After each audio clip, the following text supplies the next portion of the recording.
Before watching this video, one should be familiar with the works of Yireh and have read Likute.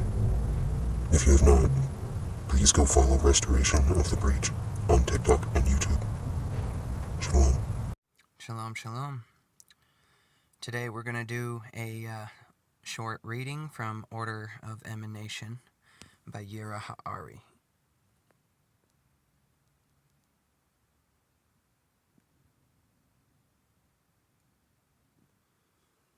Chapter 1. The Beginning of the King's Will. In the beginning was the Endless, and the Endless expanded to the boundary of the Endless, and there was no end to its boundary. And there was no separation in the Endless, and no vacancy in the Endless. There was no such thing as this or that, or division of any type. For the Endless was one whole, and nothing was outside of the Endless. It was externally still, being without change, and there was no such thing as height, depth, length, or width, for the Endless was illimitable in every conceivable way. The illimitable in its height, of which there was none, the illimitable in its depth, to which there was none, illimitable in its length, to which there was none, and illimitable in its width, to which there was none. The cause for existence. The Endless, being all one, in complete wholeness with no division and no vacancy, conceived the potential to know what it was not. For the Endless was infinite, and within the infinite exists the potential for the irrational. The irrational operates in the opposite of the rational, and so the cause of existence began. To bring into existence and to understand everything that the Endless is not.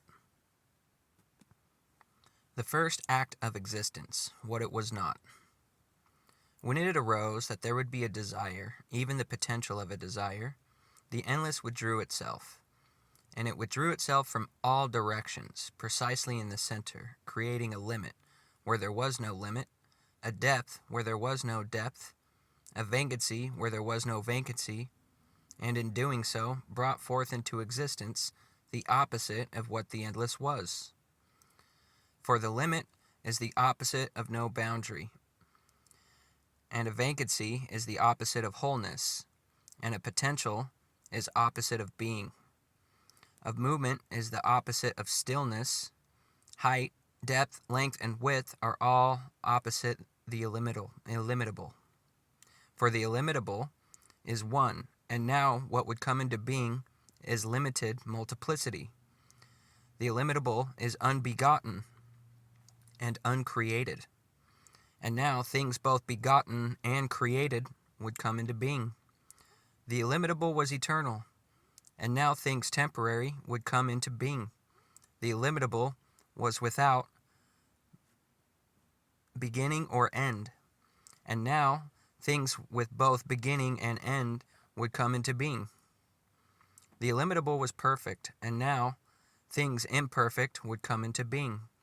The illimitable was without any limit and utterly inconceivable, and now things would come into existence that were limited in every conceivable way. The vacancy, or tzimtzum.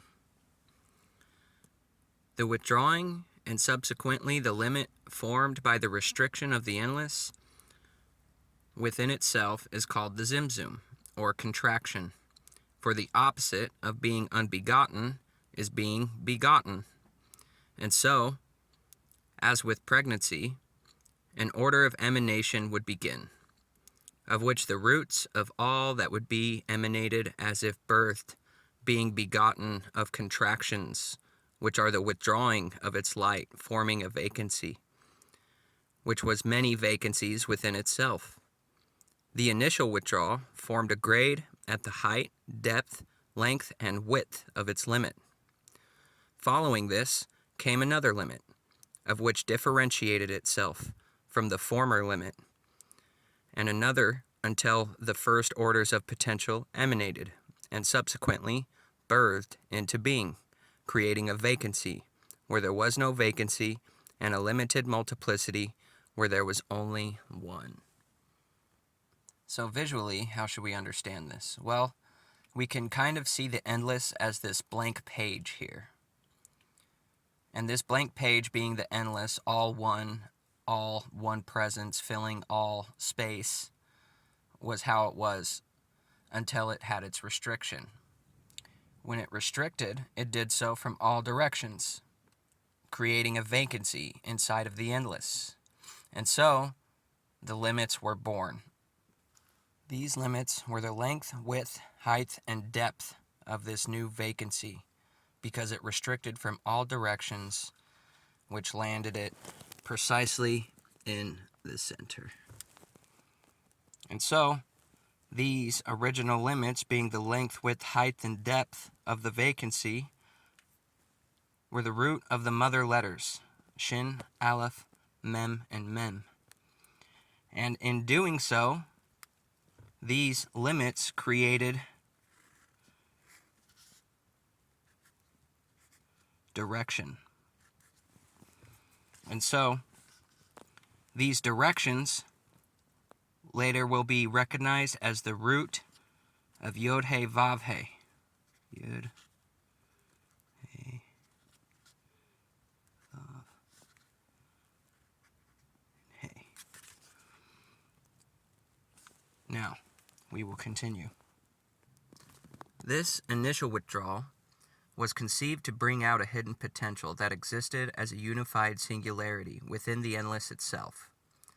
This unified being is hinted at by the highest of 5 soul levels called Yechida, which means unified, or from within it all was unified, and its root was in the word Yehud, which has the value of 22, for the 22 letters of the illimitable existed as a unified singularity within itself.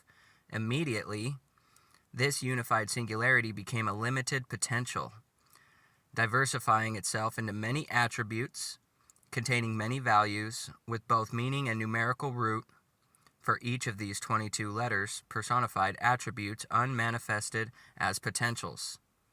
These 22 letters formed the roots of the 11 fronts and the 11 backs of the Sephirot, which did not yet exist but only as a potential, each withdrawing form a potential of a vessel.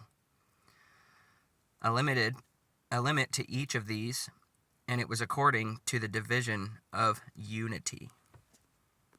So, this should be understood that before the endless restricted, it was all of the 22 principles that are the 22 letters that we learn from the crown jewel in Yira's works, were all one singularity existing as an unmanifested potential of these principles. And when it withdrew, we will find later how these principles differentiated into each of the letters and each of the individual limits of each principle, going from one entire whole being into contained 22 aspects of this oneness. And the illimitable expanded to the boundary of the endless, and there was no end to its boundary. And its withdrawal brought forth its opposite, and so the right formed at its limit and moved towards the left, and the left formed at its limit and moved towards the right. The height formed at its limit and moved towards depth, and depth formed at its limit and moved towards height. And they gathered precisely in the center. These roots of what would be the 4 letters of the divine name, and these were the 4 directions, north, east, south, and west, of which it was said, prophecy to breath, prophecy of man, and to say it, and say to it. This is what the Lord says, come breathe from the 4 winds, and breathe into these slain that they may live. Ezekiel 3:37-9. And 4, this was the spirit of wisdom, being Yod and south, a spirit of understanding, being He, north, and the spirit of knowledge, being Vav, east, and the spirit of counsel and might, being the final He in the holy name, and west. And they gathered into that central point which is called Yirah. And the spirit of Yud-He Vav-He will rest upon him, and the spirit of wisdom and understanding, and the spirit of counsel and might, the spirit of knowledge, and the Yirat of Yud-Ke Vav-Ke. Isaiah 11:2. And so, as we see these limits and directions all gather into the center of this vacancy, this center being called Yirah. This is extremely important. And so, as we have the holy name and the mother letters, let us see what it looks like when they gather into the center. They gather into the center, one on top of another, in a specific order, in the orders that they came into being Shin, Aleph, Mem, and Yud, Ke, Vav, Ke. And so, we see that then when they are placed vertically, they manifest as the image of the Sephirot, being the tree, which is being called the image of man, or the image of God, that man was made in, right? And this is the soul root of Yirah. That's who's down here revealing itself, as this book is proof of that. This light is now down here making itself known, right? And so, all of the directions being the Yud, Ke, Vav, Ke, and all of the limits being Shin, Aleph, Mem, and Mem, all gather into the center in the image of the tree. This is extremely important to understand. As we see from the other tikkun, they're gathering into the center, and this center is being called Yirat. And so this is why these four spirits, being the spirit of wisdom, understanding, knowledge, counsel, and might, rests on that soul. And by all of these degrees, and by all of these limits and potentials, the illimitable withdrew itself, and its light and power withdrawing by various degrees until the extent of the limit had completely brought forth its potential. And in each place of the withdrawal, the endless relinquished its control. And for the opposite of being in control is not being in control, and hence we would have choice. The opposite manifest and all present is not being manifest and all present. Therefore, the illimitable withdrew itself to conceive what it was not, in absence of itself. The vacancy was still within the illimitable, and therefore could not truly be outside of itself, but the withdrawal was to such a degree that it appeared as if it was so, and like a thought that manifests amid one's organization to contemplate something outside of itself. It would be both within and rooted by the potential which was without. So this vacancy had reshimu in it, or residue, of this original endless light. This is precisely what it's hinting at in this little paragraph. And in another writing of Yirah's called Path of God, which we will do, it really explains how the endless has a hands-off situation here with this place. As it said, the opposite of an all being in control is the not being in control, right? And thus giving us free will or choice in this place, right? Because essentially we would be nullified if the endless was not restricted, right? And so in Path of God, it likens this to a dream, that the endless fell asleep. And in the same likeness, when you fall asleep, you withdraw all awareness of your surroundings. You even close your eyes, and then you go blind. And this is the secret of the blind God, or that's another matter, which we will learn later. But nonetheless, understand that it was written, Hashem, why sleep you? And then it also says that Adam fell asleep but never woke up.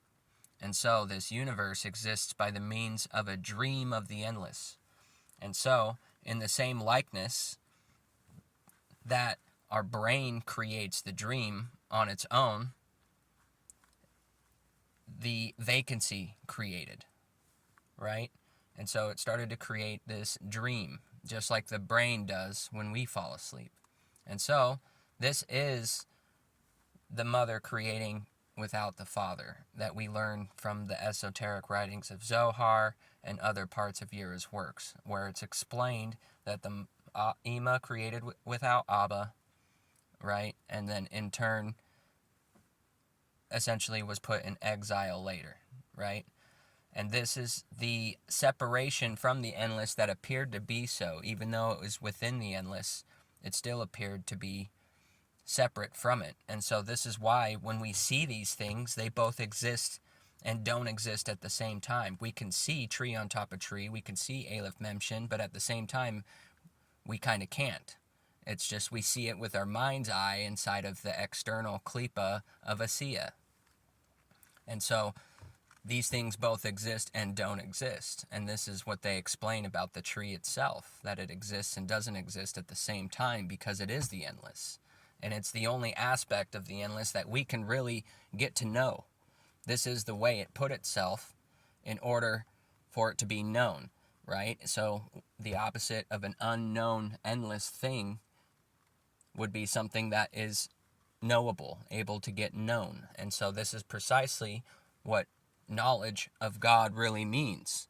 And this is why it says Yirat, being this image, is the beginning of knowledge, right? The thoughtless light. Being that the restriction was still within the endless itself, the place in which its light restricted was called the thoughtless light. Thoughtless because it did not move by its own, but by the will of things conceived within, and in doing so, the illimitable relinquished control. Much like a dream, where the brain creates things that are from its subconscious, things that are already within it, right? Already conceived within. Perceiving what it was not, and this thoughtless light is the underlying animating factor of everything within the limits of the restriction. And so, all things brought into existence would be sustained by and manifest by this thoughtless light. For that which was an active expression became passive, and so that it could receive and manifest by another. For the opposite of one manifesting oneself is to manifest according to another. Therefore, choices would be made, and manifestations would occur because of this thoughtless light, which was the underlying animating factor of all that would emanate into existence in the restriction. So, the residue that is left within this vacancy eventually animates this vacancy, which then becomes a thoughtless light. And we see that it starts to create, much like the brain will create random dreams based off of what's in its subconscious, what it received from its external point during the day, right? And so it continues. The illimitable transcends restriction. The illimitable endless thus surrounded the limits and remained the underlying cause of the restriction via the thoughtless light. And for this reason, the illimitable both fills and surrounds the vacancy, of which it remained without limit or restriction outside of the limit, and restriction it imposed in the vacancy itself. The surrounding light being called thoughtful light, not that it contained thought, but because of its all-knowing of self, that part of itself in which underlined the vacancy was called the thoughtless light. So the endless both surrounds and fills, right? So this is why things are animate, right? This is essentially the mother. It is attached to the mother, thus all animation, right? Things can be animate. It doesn't mean that it's aware of itself. So really it's kind of in a mindless state, like as if we were to look at animals or insects. We see that they kind of just do what their structure and their function of that creation itself to be is made for. And it mindlessly does these things, right? Like a fish doesn't have to learn how to swim. When it's born, it just knows how to swim, right? And so this is attached to this thoughtless light that animates everything. Ein, nothing, and ani, I. Thus, the opposite of being ein and being unknowable is being individual and knowable, ani, meaning I. Rational and the irrational. The illimitable was endless, and so that it is to say infinite, and so we find everything was filled in a static place. Thus, each problem has a solution except for those things which are irrational, for they have no solution, and behave opposite to everything in which there is a solution. Infinity, by its necessity, must contain those variables, and so the irrational behaves opposite the rational.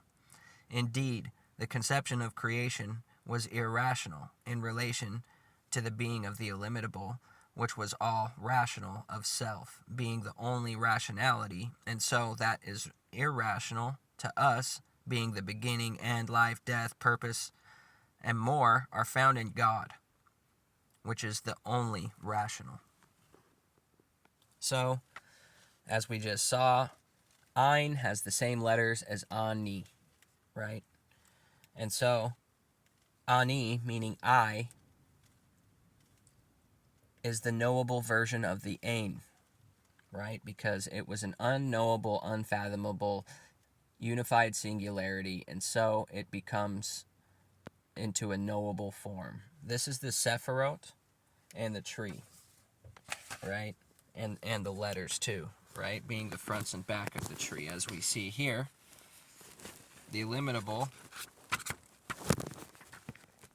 eventually becomes knowable within the vacancy, something that we can actually learn to get to know and even build a relationship with this light, right? And so since the 22 letters were found in the illimitable, they will be the fronts and backs of these Sephiroth. And we also know that there will be 1, 2, 3, 4, 5 levels, right? Which we will learn about later. The first limit, pure thought. And at the limit of the withdrawal, which is the root of all things, creating the tehiru, it was called ani, and for it had come forth from the ein, nothing, and no need or desire, for it was attached to the illimitable by the limit, and therefore was called the simple light, being that it was without need. Since Tehiru was close to the Ein Sof, it enveloped a pure thought, a maksheva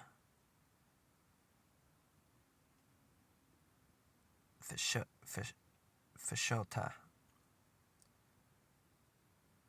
a thought not to create any new concept or action because of its closeness to the endless. Its root, being the first limit, became a crown and head over all the lower lights.